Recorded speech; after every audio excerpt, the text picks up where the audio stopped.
এরপরে আদম আলাইহিস সালাম বলছেন, ঠিক আছে তোমরা কোরবানি দাও। হযরতে আদম আলাইহিস সালাম যখন এই কথা বললেন,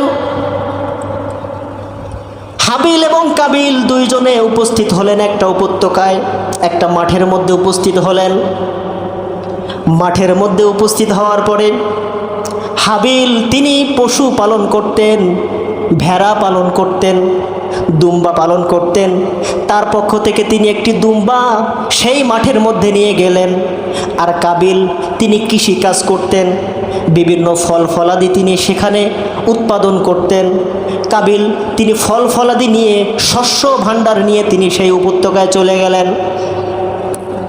তখনকার সময় একটা বিধান ছিল, যার কোরবানিটা আল্লাহ তাআলা কবুল করবেন, ওই ব্যক্তির কোরবানির পশুটা অথবা কোরবানির সম্পদটা আসমান থেকে একটা আগুন এসে তাকে পুড়িয়ে দেবে। যার আগুনে পোড়া হয়ে যাবে যার পশুটা বা সম্পদটা, ওই ব্যক্তির কোরবানি আল্লাহর কাছে কবুল হয়ে গেল। আর যার আগুনে তার সম্পদ পুড়ল না, ওই ব্যক্তির কোরবানি কবুল হলো না। পরক্ষণে তারা যখন মাঠের ভিতরে চলে গেল, মাঠে সেখানে পশু রেখে তারা যখন উপত্যকায় চলে আসলো, আসার পরে আল্লাহর কাছে দোয়া করলো, আল্লাহ যার কোরবানি তোমার কাছে পছন্দনীয় তার কোরবানিটা তুমি কবুল করে নাও। আল্লাহ রাব্বুল আলামিন হাবিলের কোরবানিটা কবুল করে নিল, কিন্তু কাবিলের কোরবানিটা কবুল করে নিল না। কার কোরবানি কবুল করলো? হাবিলের। আর কার কবুল করলো না? কাবিলের।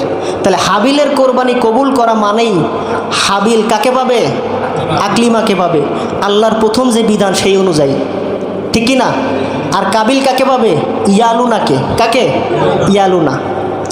যেই কথা আল্লাহ পাক রব্বুল আলামিন কোরআনুল কারীমের ভিতরে বলে দিচ্ছেন, আল্লাহ পাক রব্বুল আলামিন বলেন, ওয়াতুলু আলাইহিম নাবা আবনা আদামা বিল হক ইয কররাবা কুরবানান ফাতুকুব্বিলা মিন আহাদিহিমা ওয়া লাম ইয়াতাকাব্বাল মিনাল আখির।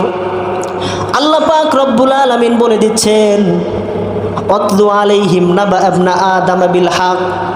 হে নবী, আপনি স্মরণ করেন সেই সময়ের কথা যখন হাবিল এবং কাবিল কোরবানির জন্য মাঠে উপস্থিত হয়েছিল। একজনের কোরবানি কবুল করেছিলেন আল্লাহ তাআলা, যার নাম ছিল হাবিল। আর যার কোরবানি কবুল করেন নাই তার নাম ছিল কাবিল।